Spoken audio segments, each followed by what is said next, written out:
काश मुझे अपना बिजनेस शुरू करने से पहले ये चीज समझ आ गई होती कि लोग डिसीजन कैसे लेते हैं और लीड आने के बाद बिजनेस में एक्चुअली होता क्या है।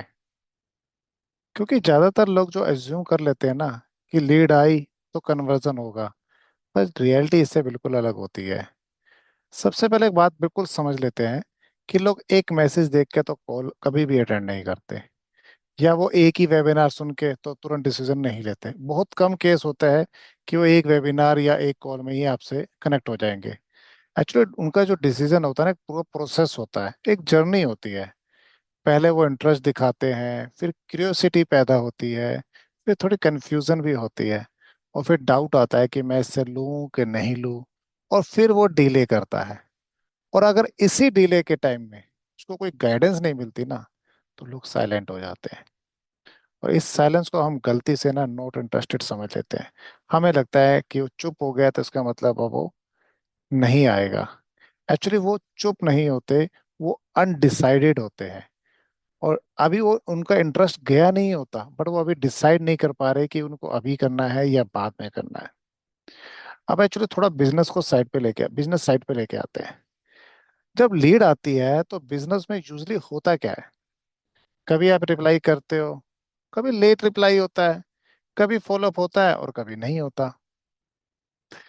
कभी हम मोटिवेटेड होते हैं, अरे वाह तो बहुत सारी लीड आ गई। कभी हम बहुत बिजी होते हैं किसी और काम में, तो हम लीड को रिप्लाई नहीं कर पाते। और कभी हम बहुत थके होते हैं कि यार आज बात नहीं करते, फिर कभी बात करेंगे। एक्चुअली यानी लीड का जो फ्यूचर है ना, वो आपके मूड के ऊपर डिपेंड करने लगता है। और जब प्रोसेस एक्चुअल में मूड के ऊपर डिपेंड करता है ना, तो रिजल्ट हमेशा अनस्टेबल हो जाते हैं। आपको अपने मूड को साइड में करके एक सिस्टम को प्रोसेस बनाना चाहिए।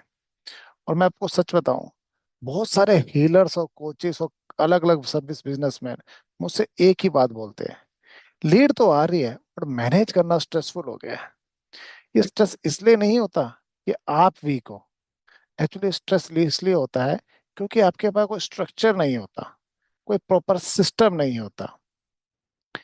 क्लैरिटी ना स्ट्रेस को कम कर देती है, और जो स्ट्रक्चर है ना वो कॉन्फिडेंस को बढ़ा देता है। एक हेल्दी बिजनेस में ना ये पांच चीजें बिल्कुल क्लियर होनी चाहिए। सबसे पहली, रिप्लाई कौन करेगा लीड को, और लीड को रिप्लाई कब करना है, कितनी बार फॉलो अप करना है, कौन करेगा, कब करेगा, कितनी बार करेगा, और अगर लीड कॉल पे नहीं आई तो क्या होगा। अगर उसने डिसीजन को डिले कर दिया, उसको कैसे हैंडल किया जाएगा। जब ये सारी चीजें आपको क्लियर होती है ना, तो बिजनेस ओनर का जो दिमाग है ना वो बिल्कुल शांत रहता है। बेटर कम्युनिकेशन का मतलब पुश होना नहीं होता। बेटर कम्युनिकेशन का मतलब होता है नेक्स्ट स्टेप को क्लियर करना। आपका नेक्स्ट स्टेप ये है, आप ऐसे बता सकते हो।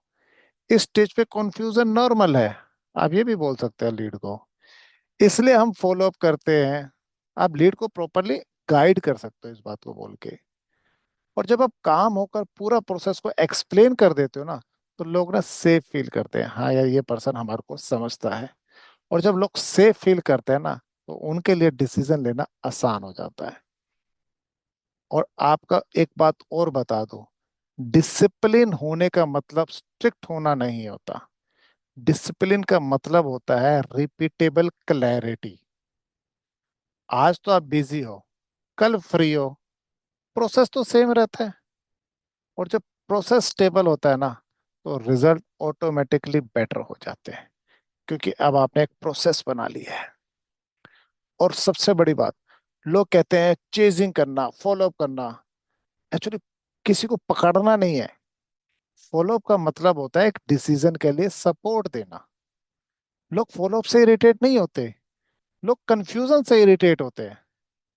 अगर आपका फॉलो अप उनको क्लैरिटी दे रहा है, तो वो हेल्पफुल लगेगा, खुशी नहीं लगेगा। अगर आज आप एक चीज यहां से लेके जा रहे हो, तो ये लेके जाना, लीड्स आना मार्केटिंग नहीं है। डिसीजन का जो फ्लो होता है, उसका जो प्रोसेस होता है, वो है आपका जब लीड आती है। और जब प्रोसेस पे काम करते हो ना, तो बिजनेस ऑटोमेटिकली लाइटर लगने लगता है। And thank you very much for listening me. अगर हम फिर कभी स्ट्रक्चर को क्लियरली पे काम करेंगे तो आपसे फिर कनेक्ट करेंगे। Thank you very much.